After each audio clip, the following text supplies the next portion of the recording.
Hoje a gente vai mergulhar numa das lendas mais famosas, mais épicas da história, a Torre de Babel.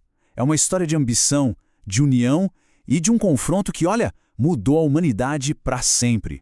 Para começar, pensem comigo numa coisa. O prédio mais alto do mundo hoje, o Burj Khalifa, lá em Dubai, tem 828 metros. É gigante, né? Mas, e se eu dissesse que a lenda da Torre de Babel fala de uma construção que era muito, mas muito mais alta que isso? Pois é, o relato bíblico fala de uma torre que chegaria a, pasmem, quase 2,5 km de altura, 2.448 metros. E o mais impressionante de tudo é que ela teria sido construída só 130 anos depois do Grande Dilúvio. Imagina só. Então, tá. Mas qual é a história por trás dessa torre gigantesca? Bom, tudo começa na terra de Sinar, que hoje seria o Iraque, na antiga Mesopotâmia.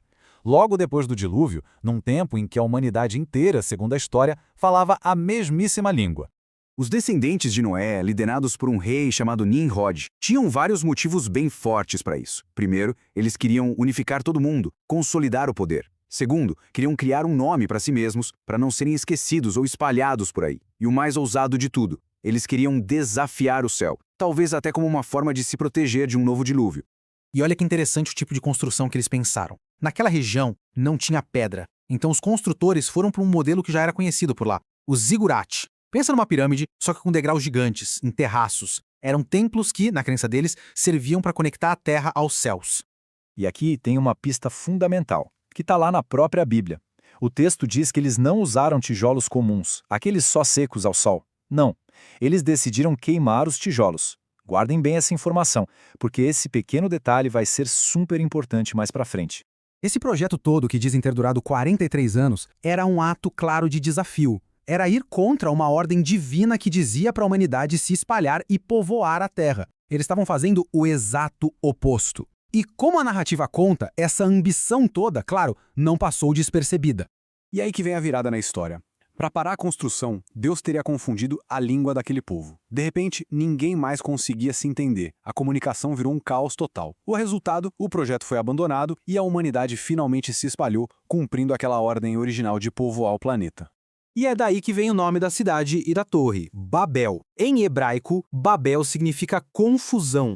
O nome pegou, né? E ficou para sempre ligado a esse evento que na história marca o início de todas as diferentes culturas e línguas que a gente tem no mundo hoje.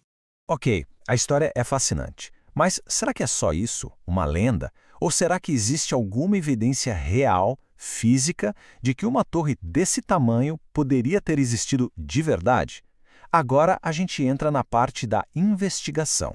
A grande questão para os pesquisadores é bem direta. A tecnologia daquela época aguentaria o tranco de uma estrutura tão absurda? A gente está falando de algo 3 vezes mais alto que o maior prédio que existe hoje em dia. Será que era possível? E é aqui que a ciência entra e revela uma coisa, olha, surpreendente.